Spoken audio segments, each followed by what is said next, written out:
নির্বাচনের আগে আমি প্রতিশ্রুতি দিয়েছি গ্রিন সভায় গ্রিন সভা, এর মধ্যে অনেক কিছু আছে।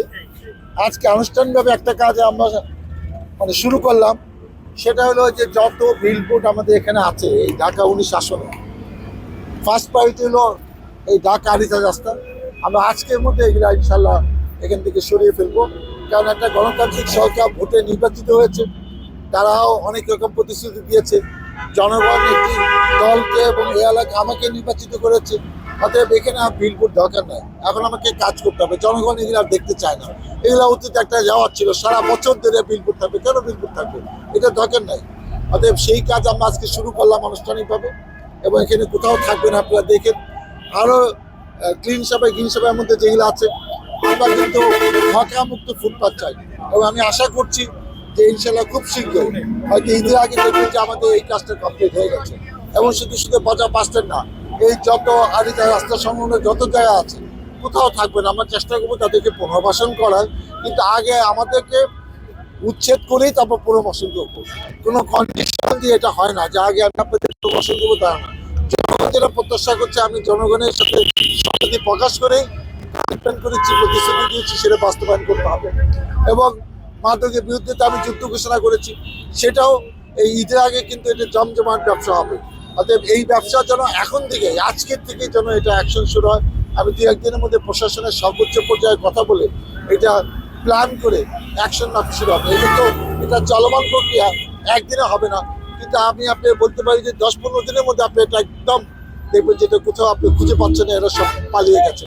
এবং এটা জনগণের সবার আগে এটা একটা দাবি ছিল, সেটা কিন্তু আমরা ইনশাল্লাহ এই 100 দিনের মধ্যে এটা আমরা বাস্তবায়ন করবো। আর চাঁদাবাজি সন্ত্রাস যেগুলো আছে, আমার নাম্বার আমি ওপেন করে দিয়েছি। আমি একটা অ্যাপস বানাচ্ছি, যেখানে যে কেউ কমপ্লেন করতে পারবে, সেই কমপ্লেন দেখে আমি পুলিশকে জানাবো, প্রশাসনকে জানাবো। এইসব অ্যাকশনগুলো আমরা করার চেষ্টা করছি। আমার যেটা মূল কথা, অনেক প্রতীক্ষা নির্বাচন, অনেক কষ্টের নির্বাচন, অনেক প্রতিদ্বন্দ্বীপূর্ণ নির্বাচন। আমি কত ভোটে ডিফারেন্সে জিতেছি সেটা বড় ব্যাপার না।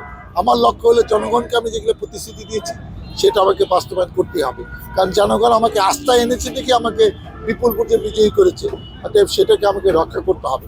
অতএব ধরেন 100 দিনের মধ্যে আজকে এটা আনুষ্ঠানিক শুরু হলো, যখন যা হবে আপনাদেরকে সাথে নিয়ে আমরা সেগুলো জানিয়ে দেবো। আমার ফেসবুক থেকে এগুলো আমরা লাইভ প্রচার করবো, যেন জনগণ আস্থা অর্জন করে যে উনি যা প্রতিশ্রুতি দিয়েছেন সেগুলো বাস্তবায়ন হচ্ছে। এবং ইনশাল্লাহ আমি আপনাদেরকে সাথে নিয়ে এগুলো পর্যায়ক্রমে বাস্তবায়ন করবো 100 দিনের মধ্যে। রমজানের পরিকল্পনা আমি বলেছি যে এখানে প্যারা ট্রাফিক্সের মতো একটা টিম থাকবে, যারা ট্রাফিক পুলিশকে সহযোগিতা করবে। সেটা আমি দু একদিনের মধ্যে এসপি সাহেবের সাথে আলাপ করে আমরা সব জায়গায় ভলেন্টিয়ার ঠিক করে দেবো, তারা 2 শিফটে কাজ করবে। এবং যানজটে রমজানের সময় যে যানজটে অসহনীয় একটা অবস্থা হয় 8-10 রোজার পরে, বিশেষ করে 15 তারিখের পরে, 15 রোজার পরে, সেইটা সাভারেই বা হবে না। আপনি নিশ্চিত থাকেন এইটার ব্যাপারে আমরা যা যা করা দরকার সেটা বাস্তবায়ন করবো। কেন আমি এই 4-5টার মধ্যে কিন্তু আমার এই যানজট নিরসনও ছিল। অতএব এটা ঢাকা 19-এর যেসব এলাকা আছে এটা আমাকে বাস্তবায়ন করতে হবে, এবং আমি ইনশাল্লাহ করতে পারবো।